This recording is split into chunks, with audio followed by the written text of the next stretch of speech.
Hi, welcome to Miss Sharon's Story Time. It's brought to you by the Morgantown Public Library system.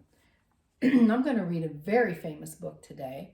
It's The Night Before Christmas. This was written by Clement Moore a very long time ago, and the artwork in here is by Jan Brett, and it is so pretty.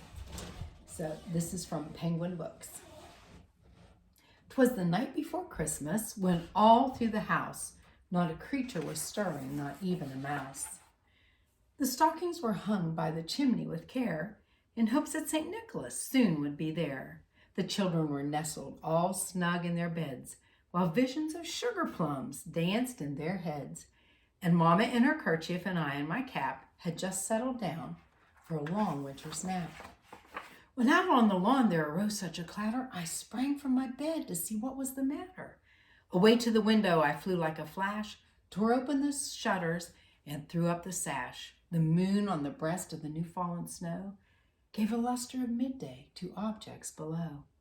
When what to my wondering eyes should appear but a miniature sleigh and 8 tiny reindeer, with a little old driver so lively and quick, I knew in a moment it must be St. Nick.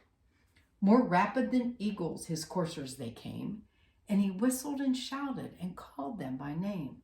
Now Dasher, now Dancer, now Prancer and Vixen, on Comet, on Cupid, on Donner and Blitzen.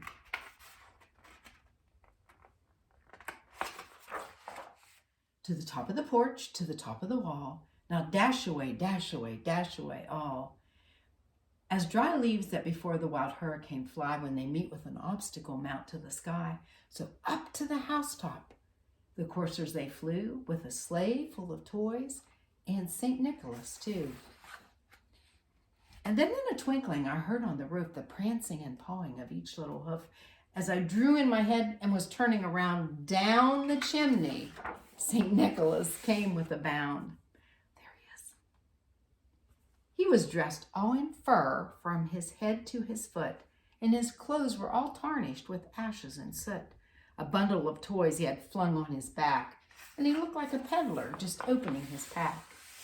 His eyes, how they twinkled. His dimples, how merry. His cheeks were like roses and his nose like a cherry. His droll little mouth was drawn up like a bow, and the beard on his chin was as white as the snow.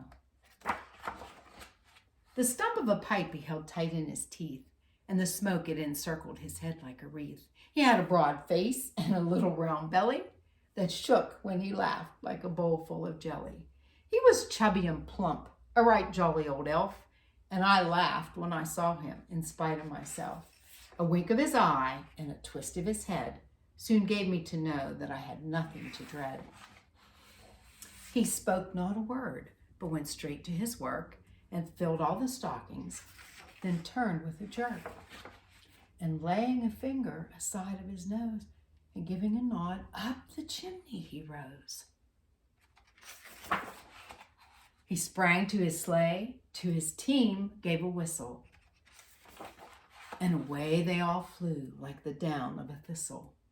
But I heard him exclaim as he drove out of sight, "Merry Christmas to all, and to all a good night."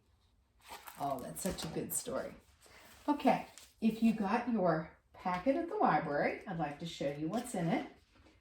It's changed a little bit from the list because I found a couple other things that I thought you would really enjoy. Okay, first of all, this is a Christmas Eve, just like the story, a Christmas Eve sticker scene. And you will find this in there and this to make your Christmas Eve scene. Okay? You will also find this in there and this sheet, and you take whatever you want from this sheet to make an ornament, and there's a little string that goes with it. And then all these other stickers you can use to make a card or anything like that you would like.